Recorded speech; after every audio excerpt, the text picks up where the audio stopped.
So, at the beginning of August, I overdosed on my sedatives, was rushed to the hospital, and stayed in the psychiatric section for 2 weeks until I was moved to another psych ward. There were many units. Each had its own building, and mine was next to N15, alcoholics, N9, drug addicts, and N13, some people who were put there for violating the law, SA, pedophiles, etc. Since then, I was in an open section of my unit. I was allowed to walk around the hospital area. Then, like after a week of being there, I started going to the cafeteria area to buy cigs and cocoa. Ever since then, one of the dudes from the N13 started to hit on me, basically saying some nasty shit, asking how old I was, etc. It was bearable at times because my roommate always called him out. But then, when I was there already for some time, he started making really creepy comments. Firstly, he asked if I was taken, to which I replied that I am, and then it started, making comments about how I broke his heart, and how he cannot stop thinking about me, how he jerks off to the thought of me, how he would fuck me. Once I was discharged, I was so relieved I won't meet him ever again, but I also sometimes visited my friends there.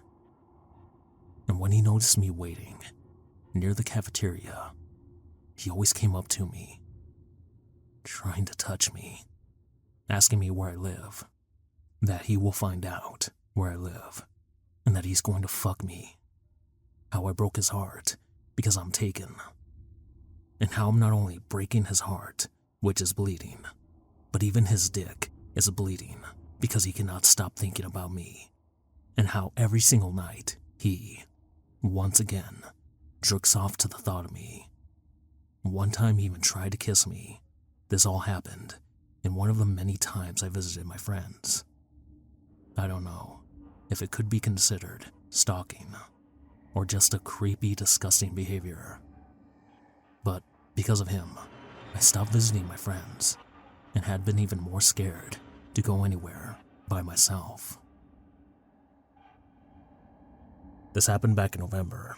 I, 20 female, had just gotten off work and decided I wanted to go see my sister and her kids. We sat in her bedroom and talked for a while. It started getting late, and since I live about 40 minutes away, I decided to head home. As soon as I walked out of her bedroom, I got this feeling that someone was watching me. I'm not the type of person to get scared easily, but by the time I got to her front door, I didn't even want to go outside. I stood there for a minute, then finally opened the door and ran straight to my car. I jumped in and locked the doors and tried to convince myself it was just dark, and I had somehow spooked myself. About 10 minutes into the drive, I couldn't shake that feeling that someone else was with me. My stomach was turning. That same watched feeling followed me the whole way. I pulled over and texted both of my sisters, told them where I was, what was going on, and how long it would take me to get home. Then I continued driving. By the time I finally made it home, I was physically shaking. It felt like pure evil was surrounding me. I sat in my car, frozen, trying to work up the nerve to go inside. When I finally opened the door, I ran full speed down the driveway, up the stairs, and locked the door behind me. It felt like something straight out of a horror movie. I went to the bathroom, splashed water on my face, trying to calm down, and then my dog started barking. I froze. He never barks unless something is there. After about 15 seconds, he stopped. I wanted to wake my dad, but since the dog calmed down, I told myself it was just an animal. I didn't want to bother my dad. He wakes up at 3 a.m. for work. I laid awake for hours, trying to slow my heartbeat and calm down. The next morning, my dad called me and told me to pack a bag to go stay at my brother's for a few days. We have cameras around the house, and he said that shortly after I got home last night, they went off. He didn't check them, thinking maybe I had gone to my car for something. But when he finally did, the footage showed a man lurking around our house. What's worse, he stayed until my dad got up for work. And when my dad left, the man came back and stood at the bottom of the stairs, just waiting. A neighbor happened to see him, and the police were called. He was caught and went to jail. He just got out. Now, I'm terrified. I feel the constant need to look over my shoulder to make sure he is not there. Side note, my mom passed away in September 2021. I will always believe that the feeling I got in the beginning was a warning sign from her. It helps me to believe she's still watching over me and protecting me. I need help breaking this down, and I need to feel like I'm not crazy. I'm a court clerk. I work for my local courthouse. I work in the clerk of courts, both in the office and in court. On Friday, February 4th, 2022, I was in the office at my desk. I will also assist with customers who come into our office who have questions on certain types of filings. I'm the backup coverage, specifically for our records window. In my state, we are considered public records.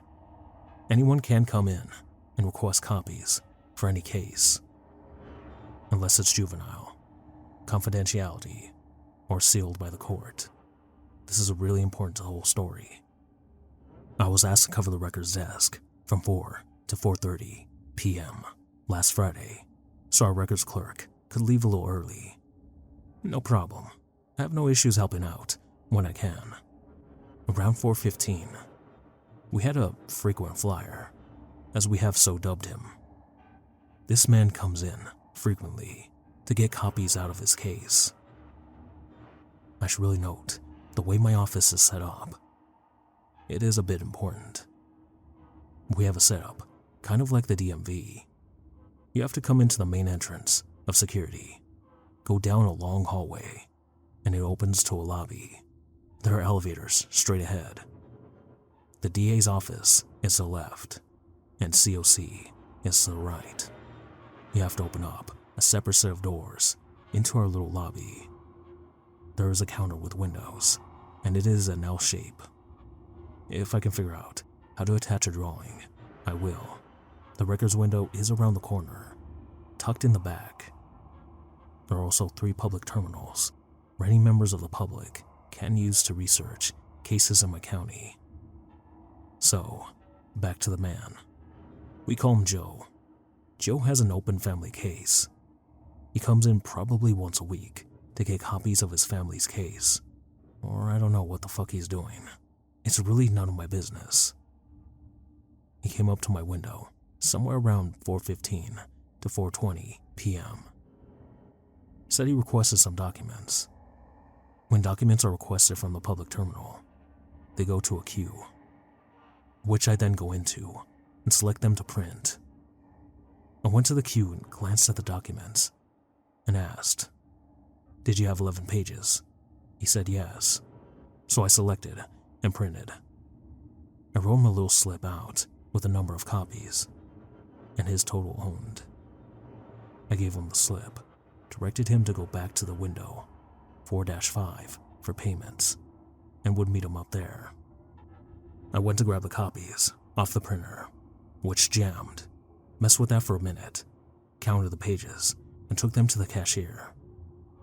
I then went back to my counter to help the next person in line. Next customer was easy. The records were prepaid and printed. After the second customer, it was after 4:25 p.m. My coworker, work wife, we'll call her Lynn, asked me if I wanted to go thrifting for clothes at Plato's Closet after work. My answer was, "Fuck yes, let's go." Right as we were discussing this, I'm in view of the records window, but not at it. I saw that Joe had returned to my counter. I went up to the counter and asked, "How could I help you?" He stated, "You must be new." I'm not new. I've been at my job for almost 4 years, and in the legal field for almost 10. I replied, "No, I'm not. How can I help?" He then made a comment about a paperweight I was using. It was a gift from my niece, a painted rock from a 3-year-old. "That's a fancy paperweight you have there." "Sir, what can I do for you?" "You gave me the wrong case." No, sir. I printed off what was in the queue, so you don't need these 4 pages." I tossed the 4 pages, then adjusted his slip. 7 pages total. Sent back to the cashier. At this point, it's 4:30. It's Friday, and we are closed. I left and headed to Plato's Closet. It took me about 15 minutes to drive over there. I sat in my car for a few minutes, then went inside. I beat Lynn there. I started browsing. She came in a couple minutes later, stating she got caught behind a train. So we started shopping and chatting. For some reason, I looked at the door when it opened. There was Joe. Now I knew it was Joe because he was wearing that dumb sock monkey hat. I saw him and got Lynn's attention. Are you seeing what I'm seeing?" So I pulled Lynn into an aisle, and we ducked down. She's short, I'm tall, and I wear heels a lot. I could watch his dumb hat around the store. He immediately went into the back of the store. He looked like he was rubbernecking the whole store. So we got into the back of the store, grabs a pair of shoes, glances at them, and continues rubbernecking. I continued to watch him as he moved. We moved opposite. We were legitimately hiding behind clothing racks. He moved around the perimeter of the store, continuing to rubberneck, looking for something or someone. So he leaves. We freak out. We check the parking lot to make sure he's gone. We try and shake it off and chalk it up to a coincidence. And then I realized we were talking about it, literally in front of him. And Lynn, she's not quiet. She gets scolded on a weekly basis for her loud, carrying voice. I told the cashiers what happened. We ended up leaving like an hour later. The next day, I felt so uneasy about it. I called my boss and told her what happened, and told her I was going to call the police. I called the non-emergency number and left a message with dispatch. I got a call from a former officer a few hours later and explained what happened. He said to get Joe's name. At this point, I recognized him, but didn't know Joe's name offhand. He told me he would call me back on Wednesday when he was back on duty. I got Joe's name and called the officer back on Monday, left a voicemail. Monday was fine. Tuesday, I was out of the office, but Wednesday, Joe came back Wednesday. He came at 4:20 to file documents into his case. It took 20 minutes to file 2 affidavits and a motion. It should have been like a minute, 2, because he needed something notarized. He left, and I had a bad feeling. I called the officer and told him what happened. The officer said if he come back Thursday, to call, and they would come down and talk to him. PD is across the street from the courthouse. Thursday rolls around. No Joe. Until 4:25. He beelined for the computer in the corner. I messaged my boss. We had already put into place a safety plan. The sheriff's deputies, who worked security, were notified. 3 deputies followed him into my office. I called the PD. 2 officers came down. They questioned him. He admitted to being at Plato's Closet. He was shopping for his 2 young daughters, 9 and 11. They don't fit into clothes at Plato's yet. Plato's has a sister store, Once Upon a Child. Those kids don't really fit there either. So he had a receipt in his car for Once Upon a Child for 5:07 p.m. p.m. He denied hearing my conversation with Lynn, going to Plato's after work. He stated he left my office at 4:15-ish and took his children shopping for clothes. He did not have his children with him at the courthouse or Plato's. He also asked the officer immediately and unprompted, "Did she call you?" He also stated that he believed his ex-wife was setting him up. So because my office is a public office, and he has made arguably legitimate reasons to come into my office, there is nothing the officers can do. They issued him an oral warning and put him on standby. The kicker is, he could opt into his case electronically, but made a big deal about not being able to opt in a few months ago.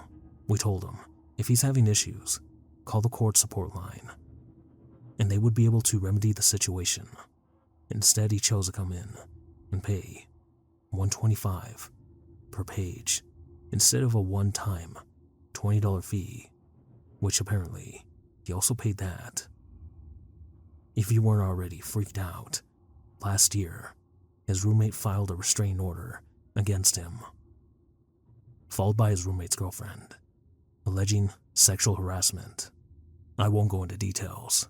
The family case, let's just say it's more than messy. He is also filing extremely high-level types of documents for representing himself. February 11th, 2022. Update. I was in court all day. Come down to my desk around 4:05 p.m. He came in about 4:10 p.m. I left while he was still in my office. What am I supposed to do? The officers can't do anything else, and I need another incident outside my office to file a restraining order. I've ordered home security. I signed up for self-defense classes. I'm purchasing mace and looking into handguns. I don't know what else to do. Back in 2002, I was just 7 years old, living with my family on the ground floor of an L-shaped apartment building. Our place sat right on the inside corner.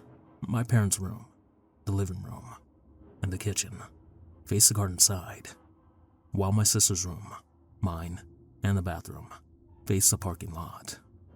That summer, I spent most of my afternoons playing outside in the communal garden with the other kids. One day, my mother called me and my friends over. She wanted to know if it was one of us who had taken one of her undergarments from the clothesline on our terrace. She scolded us, saying it wasn't something to play with, but it hadn't been us. Over the weeks, more underwear started disappearing from balconies. No one had an explanation. At first, it was strange, almost silly, but soon it became terrifying. One sleepless night, my father lit a cigarette at the kitchen window. From there, he noticed someone standing stiffly on our neighbor's terrace, staring inside their apartment. My dad thought it was a neighbor and shouted, "Hey, what are you doing?" The figure slowly turned toward him. It wasn't the neighbor. It was a man. A man who was touching himself as he spied inside. Without a word, he bolted through the hedges and disappeared into the communal garden. That was when fear settled into our little building. We kids weren't allowed to play outside after dark anymore. The ground floor neighbors started locking every window. Months later, a new tenant moved in above us. She lived alone, garden side, had pets, cats, fish, even parakeets in a cage on her balcony. But she also knew about the underwear thief.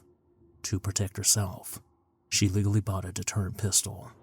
Looked real, weighed real, fired blanks, but still terrifying enough. One night, after work, she came home, fed her pets, and noticed her parakeet cage was open. The birds were gone. She thought she forgot to close it, and though she was upset, she didn't feel threatened. Later, she went to bed like normal. But in the middle of the night, she woke to a strange sensation. Her blanket was being pulled.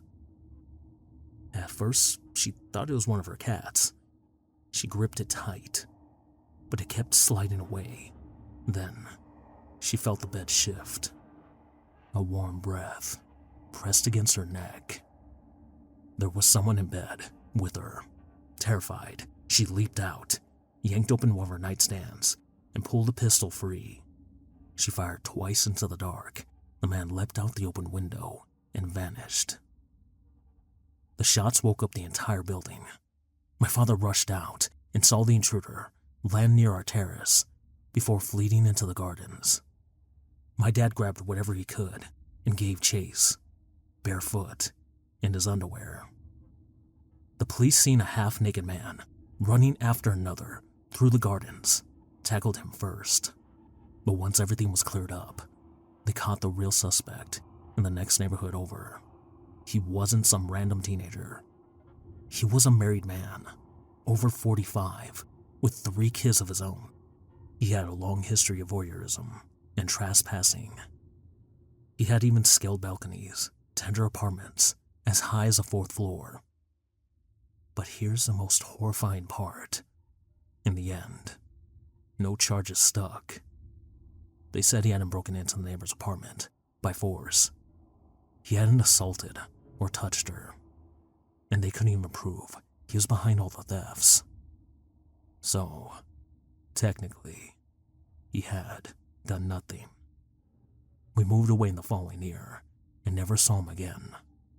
Our neighbor eventually left too, settling in a quiet house in the countryside. But I'll never forget the feeling of knowing that a man like that was watching us. I was 21 when it happened. My boyfriend and I lived in a ground floor apartment, carved out of an old manor house. The place sat on a slope, and in the back was a long, shared balcony that stretched across both our unit and our neighbors. 3 rooms lined that balcony: our bedroom, our kitchen, and our bathroom. It started on Monday night, around 9 p.m. My boyfriend was at work, and I was home alone. The neighbors were having a party. Their laughter and music muffled through the walls.